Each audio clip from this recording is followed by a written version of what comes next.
We're going to go ahead and pull off the clamp that holds turbo to the pipe, the V-band clamp. It's right here, 13 millimeter.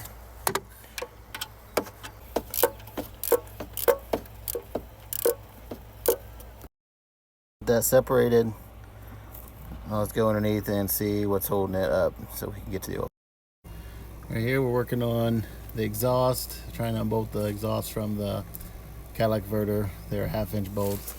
Let's see if we can get them out without breaking them.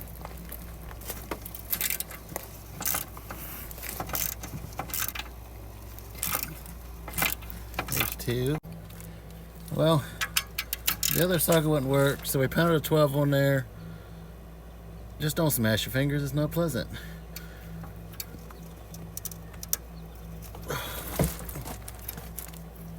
Give me a second here.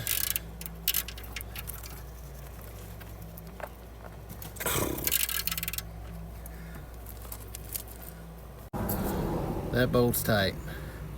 Here we go.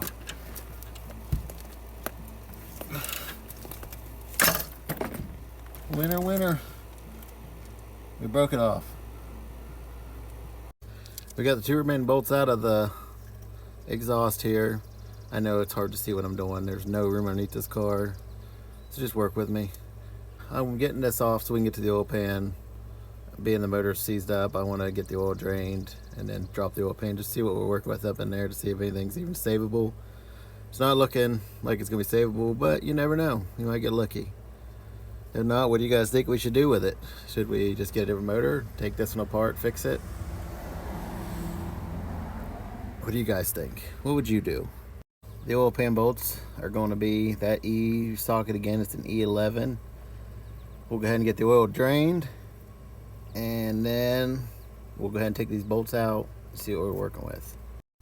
Get you a little extension on your socket to make it a little bit easier to fit up in there.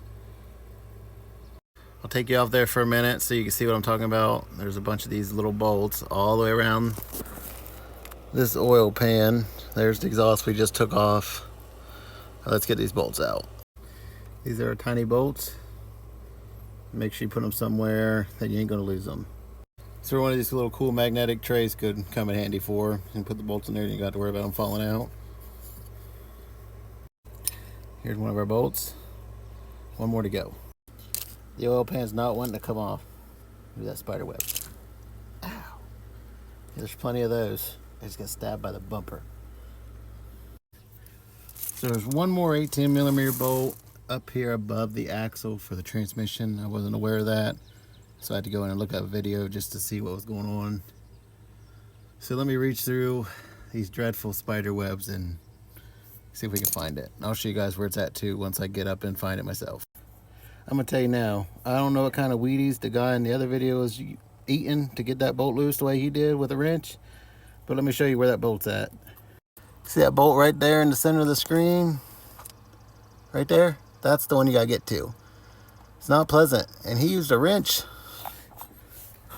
I used that burger bar with about 10 inches of extension to break it loose. So I don't know. Dude's strong as hell.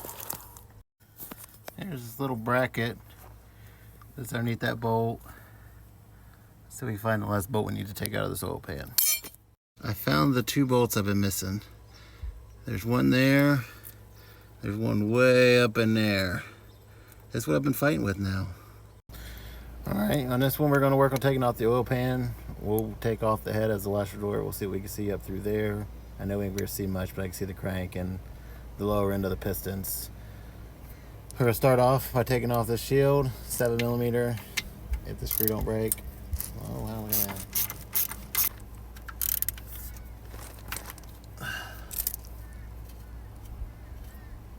Is it gonna be water or is it gonna be oil? What are you guys thinking?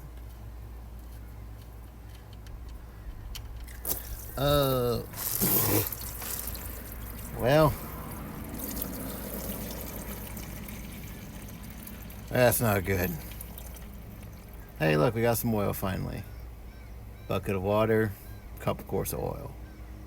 Heck yeah. Well, I think we found why we can't crank over the motor.